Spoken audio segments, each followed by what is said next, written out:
दोस्तों, आज की कहानी है माँ भाभी ने ही पैसे चोरी करके अपने मायके भेजे होंगे। दोस्तों, कहानी शुरू करने से पहले अगर आपने हमारे चैनल को सब्सक्राइब नहीं किया है तो सब्सक्राइब कर लीजिए ताकि आपके पास पहुंचे हर नया वीडियो।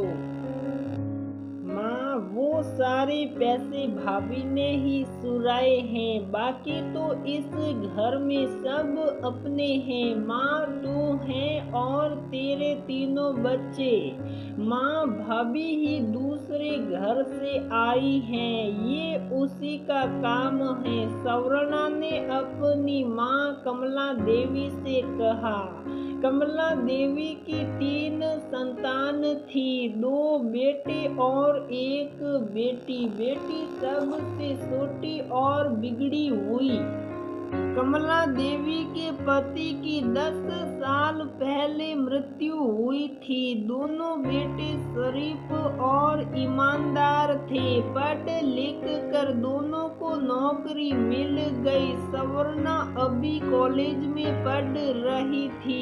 कमला जी की नजर शुरू से कमजोर थी और अब तो उन्हें न के बराबर नजर आता था। उनसे घर के काम भी नहीं होते थे। सवर्णा तो घर के काम बिल्कुल नहीं करती थी। बर्तन सफाई के लिए एक लड़की आती थी, बाकी सब काम कमला जी को करने होते थे।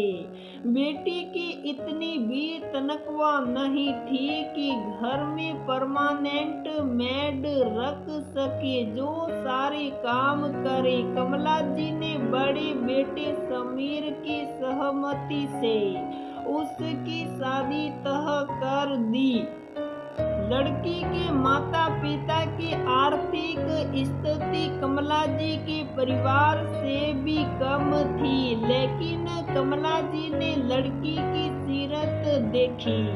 दिव्या बहुत अच्छी और समझदार लड़की थी। आते ही घर संभाल लिया और कमला जी को पूर्ण आराम मिलने के साथ उनकी सेवा भी होने लगी।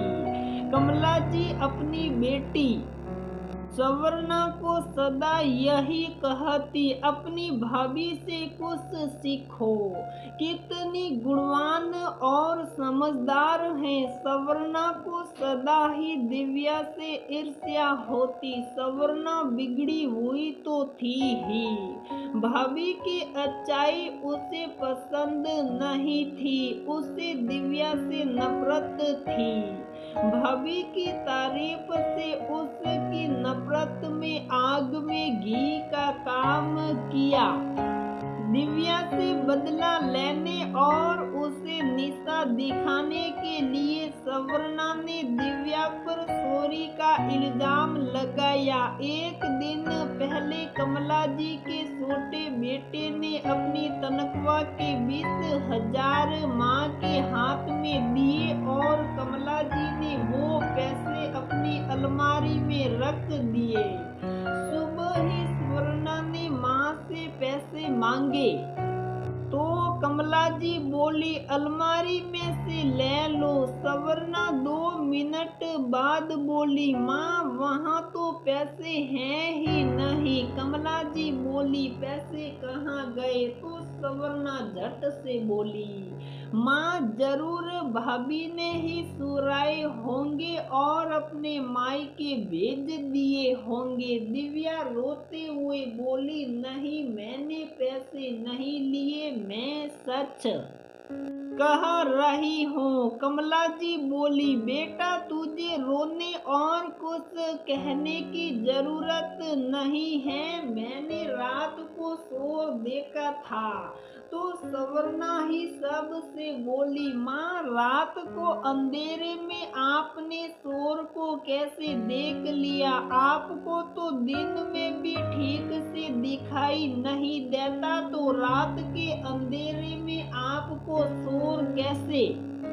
दिखा। कमला जी बोली, मेरी नजर कमजोर जरूर है लेकिन अनुभवी है। सूरी रात को ही हुई है, ये मुझे कैसे पता चला सवरना।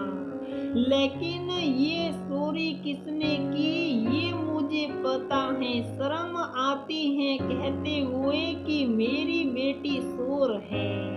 मुझे दिखता नहीं लेकिन सब सुनाई देता है। अपने बच्चों के कदमों की आहट पहचानती हूँ मैं। कब अलमारी खुली किसने पैसे निकाले मुझे सब पता है। तुम बिगड़ी हुई तो थी ही लेकिन चोर भी हो ये मुझे आज पता चल गया है। तुझे दिव्या से जलन है और उससे नफरत करती हो इसलिए तुमने ये सब किया। उससे कुछ सीखने के स्थान पर तुम ने उसे हमारी नजरों में गिराने की कोशिश की। लेकिन शायद तुम्हें पता नहीं तुम खुद हमारी नजरों में गिर गई हो। क्योंकि कमजोर नजर और अनुभवी नजर में बहुत फर्क है। तुम्हारी माँ सब समझती है और तुम्हारी माँ ऐसी नहीं है कि बेटी की गलत बातों में आकर बहू ने तंग करे। अनुभवी नजरें सब जानती हैं कि गुनहगार कौन है और सजा किसे मिलनी चाहिए। कमला जी ने दिव्या से खुद माफी मांगी और दोनों बेटों से सवरना के लिए लड़का ढूंढने को कह दिया ताकि उनका घर बेटी की हरकतों से बर्बाद न हो। सवरना ने बार बार माफी मांगी और पढ़ाई पूरी करने की बात की। कमला जी तो बहुत गुस्से में थी फिर भी दिव्या ने सवरना का पक्ष लिया और कमला जी से प्रार्थना की कि सवरना की शादी उसकी पढ़ाई पूरी होने के बाद ही करे। अब तो सवरना और भी ज्यादा शर्मिंदा थी। दिव्या ने उसे माफ कर दिया। सवरना सुधर भी गई लेकिन कमला जी की अनुभवी नजरें फिर भी बेटी विश्वास नहीं कर पा रही थी। इसलिए पढ़ाई पूरी होते ही कमला जी ने सबसे पहले सवरना की शादी करना मुनासिब समझा। दिव्या सोच रही थी ऐसी सासू माँ भी होती हैं जिन्होंने बेटी को छोड़कर बहू का साथ दिया। आज के वक्त में ऐसी सासू माँ मिलना ही अच्छा नसीब होता है वरना आज तो हर सास बेटी का दोष भी बहू पर मढ़ देती है। काश हर सास मेरी सासू माँ जैसी हो। दिव्या का दिल चोरी के इल्जाम से बहुत दुखी तो था लेकिन सासू माँ के सही व्यवहार से उसके दिल को सुकून मिल गया था। तो दोस्तों हमारी ये कहानी यहीं पर समाप्त होती है। अगर आपको हमारी ये कहानी पसंद आती है तो प्लीज वीडियो को लाइक करें, शेयर करें और हमारे चैनल को सब्सक्राइब जरूर करें।